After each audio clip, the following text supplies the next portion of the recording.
चुनाव बाबा साहब के आरक्षण के बदौलत चुनाव पंचायत समिति में जीत गए। मात्र मेरा 1500 रुपया खर्चा हुआ बैनर पोस्टर में, वही उसी पर मैं जीत गया।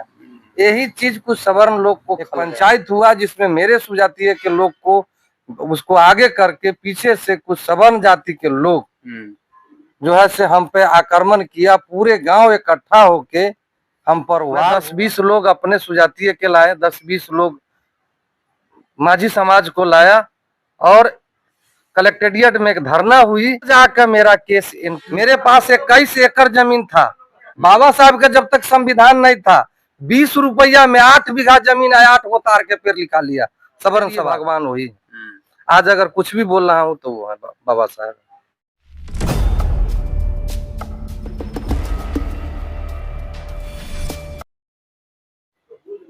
अभी हमारे साथ जिस शख्स को आप देख रहे हैं, अम्बेडकरवादी विचारधारा से परिपक्व, आइए हम इनसे जानना चाहते हैं। कुछ ये बता रहे थे अपने जीवन के बारे में, जीवन संघर्ष के बारे में, और बोल रहे थे कि अम्बेडकर जी अगर नहीं होते तो आज हम इस धरती पे भी नहीं रहते। सबसे पहले स्वागत है आपको। जी बहुत बहुत धन्यवाद आपका चैनल का भी और आपका भी करता हूँ। अच्छा, आप इस दर्द को सुनने के लिए आप खड़ा हुए हैं यहाँ पर। आप उस समय कुछ बोल रहे थे जो अम्बेडकर साहब अगर नहीं रहते तो शायद हम जन्म तो लेते, लेकिन हम आज जिंदा नहीं रहते, कहीं गटर में रहते या हम मर गए रहते। मतलब क्या हुआ आपके साथ जो ऐसा आप बोल रहे थे? जी एक समय था 2011। उस समय हम चुनाव बाबा साहब के आरक्षण के बदौलत चुनाव पंचायत समिति में जीत गए। मात्र मेरा 1500 रुपया खर्चा हुआ बैनर पोस्टर में, वही उसी पर मैं जीत गया।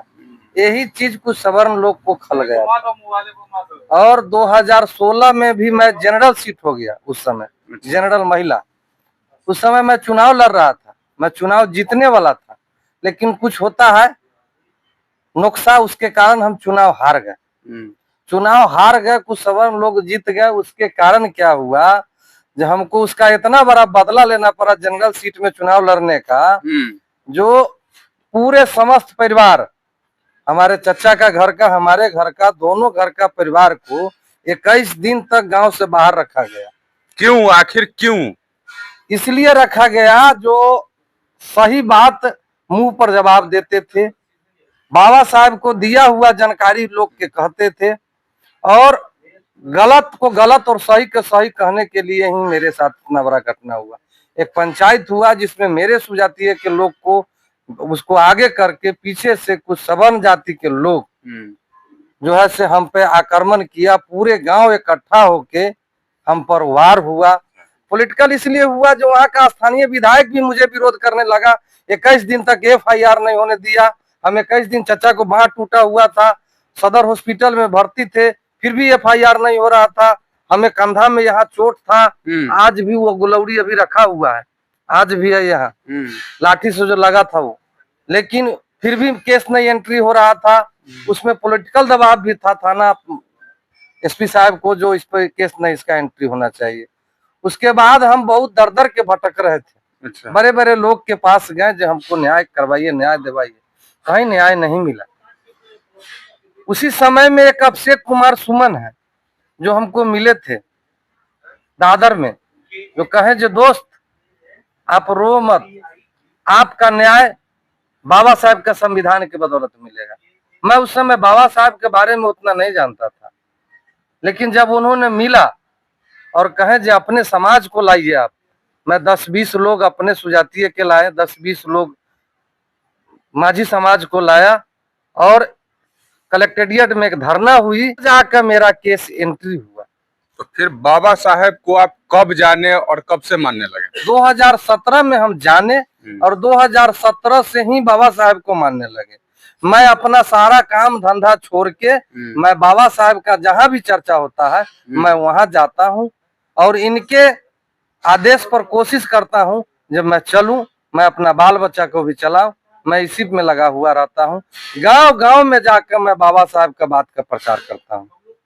आखिर क्या जानते हैं बाबा साहब के बारे में, कुछ बताइए। बाबा साहब जो मेरे लिए अपना बेटा को कुर्बानी दिए, यह हम लोग जानते हैं।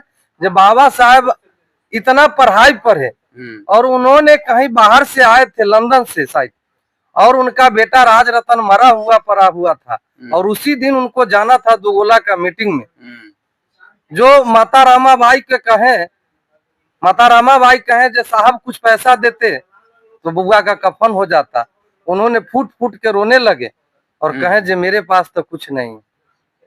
तो माता रामाबाई उनको आंसू पोछे और उनको साहब को चुप कराए, अपना आचरा फाड़ के और बुआ को कफन देकर अपना कंधा पर उन्होंने गया स्मशान में। और बाबा साहब उसी समय स्मशान नहीं गए, रामा को कहे आज मेरा एक बेटा मरा है, आज अगर वहां मैं नहीं जाऊंगा तो मेरा करोड़ों बेटा मर जाएगा, इसलिए बेटा को मरा हुआ छोड़ के हम लोग का अधिकार, आज कुर्ता पैजामा, चमड़ा का चप्पल, ये पेन का 1 लाख का मोटरसाइकिल चुतर दधा का चलते हैं, ये बाबा साहब का देन है।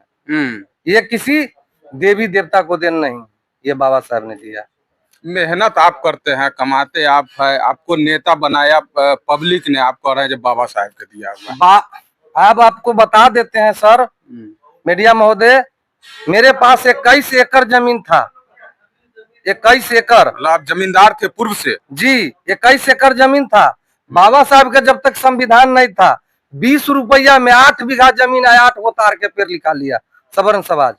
आपसे? हमारे बाबा दादाजी से, हमारा परदादा जी से लिखा लिया।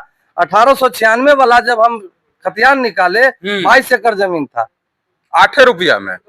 20 रुपया, 20 रुपया में 8 एकड़, 8 एकड़ समझ लीजिए। तो बाबा साहब का संविधान जब जिंदा हुआ 1949 में उन्होंने संविधान लिखा, 50 में लागू हुआ है, धीरे धीरे धीरे धीरे जानकारी हुआ है, और तब जाकर अभी 81 डिसमिल पर बाबा हमको बचाए। हम लोग कुछ खरीदे 1.5-2 बीघा, बाबूजी खरीदे, हम लोग सब वोट मिल के कुछ खरीदे हैं। नहीं तो ऐसा स्थिति था जब दादाजी हमारे कहते थे जो चप्पल नहीं, तार का खरपा पहन कर चलते थे। हमारे गांव में आगे सवर्ण समाज का गांव है, 3 घर है, वहां चप्पल हाथ में लेकर चोरा कर तब जाना पड़ता था उस पार। ये दशा था। कहाँ था भगवान उस समय? क्यों नहीं, यानी कि उनको चप्पल पहनने का अधिकार दिया? धन दौलत तो सब कुछ उस दिन भी था हमारे दादाजी के पास। कैसे कहते हैं जब भगवान नहीं थे उस समय? भगवान थे तो फिर उनको चप्पल क्यों नहीं पहना दिए? उनको अच्छे वस्त्र क्यों नहीं पहना दिए? भगवान थे तो उनको अच्छे वस्त्र पहना देना चाहिए, अच्छे भोजन कराना चाहिए, अच्छे व्यवस्था में रहना चाहिए। आपका यही कहना है जो कुछ भी मिला है, आज जो भी है बाबा साहेब की ही देन है? हाँ, आज जो भी कुछ है। मतलब भगवान किनको आप मानते हैं? भगवान हम अपना बाबा साहब को मानते हैं। पूछते हैं? एकदम पूछते हैं।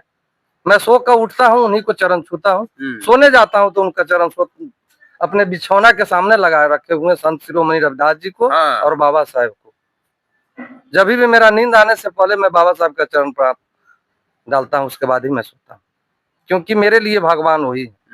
आज अगर कुछ भी बोल रहा हूँ तो वो है बाबा साहब।